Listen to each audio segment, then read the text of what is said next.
नमस्कार दोस्तों, आज हम जैव प्रक्रम के टॉपिक मानव पाचन तंत्र की बात करते हैं। ये 10वीं क्लास की विज्ञान का जैव प्रक्रम वाले चैप्टर का टॉपिक है। मानव पाचन तंत्र की बात करते हैं तो पाचन तंत्र के दो भाग होते हैं, पाचक ग्रंथियाँ और आहार नाल। पाचक ग्रंथियाँ वो होती हैं बेटा जो भोजन का पाचन करने का काम करेगी।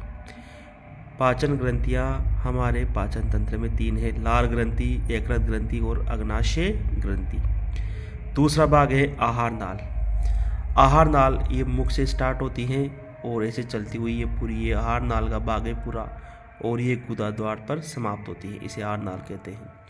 आइए मानव पाचन तंत्र की संरचना देखो। ये मुख है यहाँ पर, और ये मुख में मुख गुहा देखने को मिलेगी। ये मुख गुहा यहाँ पर है।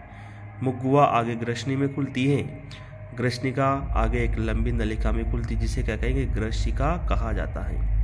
ये ग्रसिका डायाफ्राम, ये डायाफ्राम है ये वाला डायाफ्राम से नीचे ग्रसिका एक थैलीनुमा संरचना में खुलती है। ये संरचना इसको क्या कहेंगे, इसको अमाशय कह रहे हैं। अमाशय वाले भाग में खुलती है। अमाशय के जस्ट ये अपोजिट साइड पे आपको ये देखने को मिल रहा है, ये इसको बोलेंगे यकृत ग्रंथि। क्या बोलेंगे, यकृत ग्रंथि।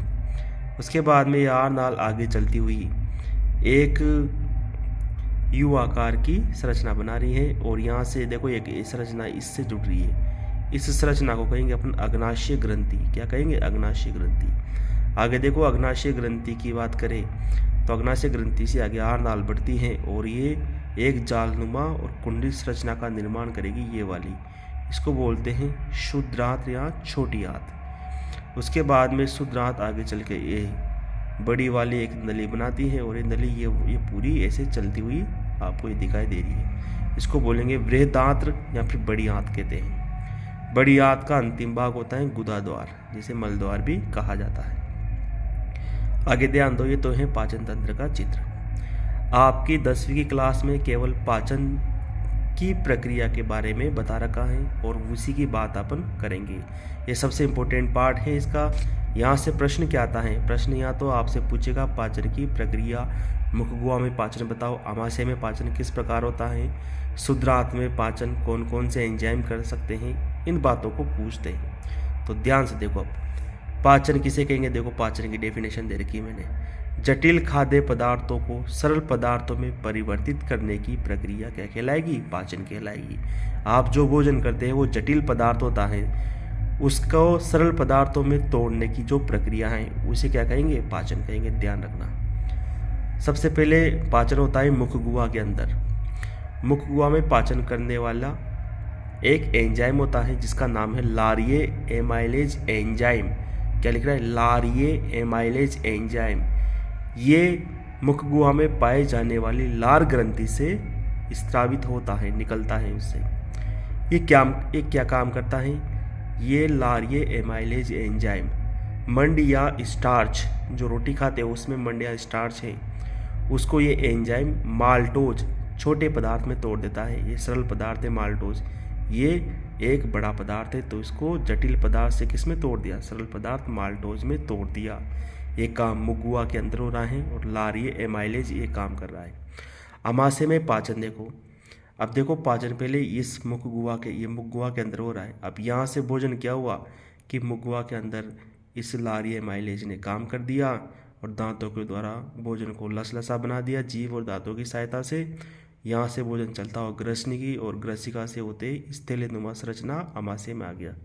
अब अमाशय में पाचन की प्रक्रिया जठर ग्रंथियों के माध्यम से होती है। लिखा है जठर ग्रंथि द्वारा पाचन होगा, तो जठर ग्रंथि द्वारा स्त्रावण होता है किसका, ये जठर ग्रंथि अमाशय में पाई जाती है। ध्यान रखना, जठर ग्रंथि HCl का स्त्रावण करती है, HCl लिखा हुआ है।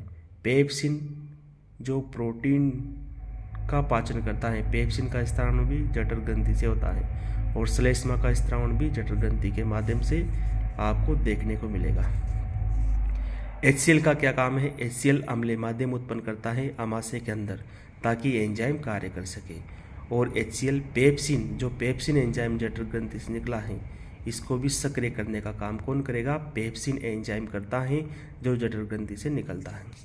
उसके बाद में देखो यहाँ पर अमाशय के अंदर केवल पेप्सिन एक ही एंजाइम निकल रहा है और ये किसका पाचन कर रहा है, प्रोटीन का पाचन करने का काम करेगा, ध्यान रखना आप। ठीक है, आगे देखो, शुद्ध आंत की बात करें, शुद्ध आंत छोटी आंत कहते हैं। शुद्ध आंत ये सबसे लंबी आंत होती है अपने पाचन तंत्र के अंदर। शुद्ध आंत सभी जीवों में अलग अलग होती हैं। शाकाहारी जंतु जैसे जानवर होते हैं जो शाकाहारी मतलब पेड़ पौधे खाते हैं, उनके अंदर शुद्ध आंत की लंबाई ज़्यादा होती है, जबकि मांसाहारी जैसे आपके शेर चीता होते हैं वो मांस खाते हैं तो उनके अंदर शुद्ध आंत की लंबाई कम होती है। ये पाचन क्रिया के कारण होता है ऐसा। शुद्ध आंत में 3 रस निकलते, अग्नाशय रस, अग्नाशय रस अग्नाशय ग्रंथि के द्वारा निकलेंगे, ये अग्नाशय ग्रंथि है। अग्नाशय ग्रंथि अग्नाशय रस छोड़ेगी छोटी आंत के अंदर। उसके बाद में यकृत रस, ये यकृत है, ये यकृत ग्रंथि ये वाली, यकृत ग्रंथि से यकृत रस निकलता है जो यहाँ से होता हुआ खाएगा छोटी आंत के अंदर आ जाता है, ध्यान रखना। तो देखो उसके अलावा एक होता है आंत्र रस, ये भी इस छोटी आंत के द्वारा निकलता है, और आंत्र रस शुद्ध आंत की भित्ति द्वारा निकलता है। शुद्ध आंत मतलब छोटी आंत के द्वारा निकलेगा। अग्नाशय रस में कौन कौन से एंजाइम है, ध्यान रखना है। अग्नाशय रस से 100 एंजाइम निकलता है और एक लाइपेज एंजाइम यहाँ से स्रावित होता है। अग्नाशय रस से जो ट्रिप्सिन एंजाइम निकला ये शुद्ध आंत में पाचन करेगा और प्रोटीन का पाचन करने में सहायक होता है। ध्यान रखना है तुम्हें, अग्नाशय से ट्रिप्सिन एंजाइम निकलता है। उसके बाद लाइपेज एंजाइम भी अग्नाशय से निकलता है और लाइपेज वसा का पाचन करने का काम करेगा। यकृत रस की बात करें तो यकृत रस में जो स्रावित होता है तो यकृत रस क्या काम करेगा, एक तो वसा का पायसीकरण करता है। वसा का पायसीकरण क्या होता है सर, वसा का पायसीकरण होता है बेटा वसा को छोटी छोटी गोलिकाओं के रूप में विभाजित करना, इसे वसा का पायसीकरण कहते हैं। ध्यान रखना, ये प्रश्न पूछा गया है 10th क्लास वालों के लिए, बड़ा इंपॉर्टेंट है। वसा का पायसीकरण किसे कहेंगे, वसा का छोटी छोटी गोलिकाओं में विभाजित होना वसा का पायसीकरण कहलाता है। शुद्ध आंत और यकृत रस का और क्या है, यकृत रस से यकृत रस से श्लेष्मा निकलती है जो क्या करती है, शुद्ध आंत में अग्नाशय रस के एंजाइम के लिए क्षारीय माध्यम तैयार करती है। तो यकृत रस के 2 काम हो गए, एक तो वसा का पायसीकरण करना, दूसरा यकृत रस क्षारीय माध्यम तैयार करता है छोटी आंत में अग्नाशय रस के एंजाइम के कार्य करने के लिए। ठीक है, आगे बात करें आंत रस के बारे में। आंत रस शुद्ध आंत की भित्ति द्वारा आंत रस निकलेगा छोटी आंत के द्वारा। इसके एंजाइम, आंत रस के जितने भी एंजाइम हैं ये क्या करते हैं, प्रोटीन, कार्बोहाइड्रेट, वसा का पूर्ण पाचन कर सरल पदार्थों में परिवर्तित कर देंगे। प्रोटीन से जो सरल पदार्थ बनता है उसका नाम अमीनो अम्ल है, लिखा हुआ है देखो, और कार्बोहाइड्रेट से जो सरल पदार्थ बनेगा उसका नाम क्या है, ग्लूकोज, और वसा के पाचन से जो सरल पदार्थ बनेगा उसका नाम क्या है, वसीय अम्ल व ग्लिसरॉल। ये वसा के पाचन से बनते हैं, ये सरल पदार्थ होते हैं पाचन क्रिया के फलस्वरूप। तो पाचन, ये जो लाइन लिखी हुई थी, जटिल खाद्य पदार्थों को सरल पदार्थों में परिवर्तित करने की प्रक्रिया पाचन है। और जो खाना आपने खाया रोटी सब्जी, उसका सरल पदार्थ अंत में क्या बन गया, ये ध्यान रखना है, अमीनो अम्ल, ग्लूकोज और वसीय अम्ल व ग्लिसरॉल, ये सरल पदार्थ हैं। प्रोटीन से अमीनो अम्ल बना, कार्बोहाइड्रेट से ग्लूकोज बना और वसा से वसीय अम्ल व ग्लिसरॉल बने।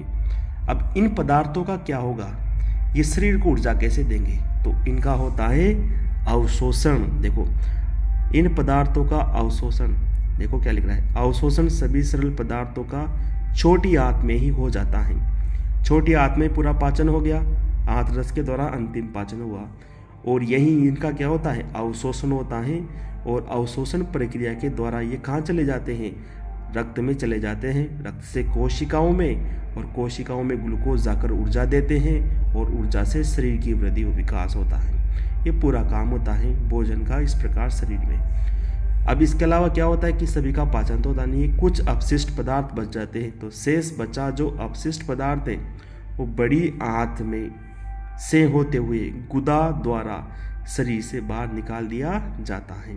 ये देखो डायग्राम, यहाँ जो पाचन की क्रिया इस छोटी आंत में पूरी कंप्लीट हो गई इसके अंदर, उसके बाद में बचा हुआ पदार्थ यहाँ आ गए, बड़ी आंत चल रही है पूरी, इस बड़ी आंत में होते हुए यहाँ पर ये गुदा द्वारा इसको बाहर निकाल दिया जाता है। इस प्रकार पाचन की क्रिया पूर्ण होती है।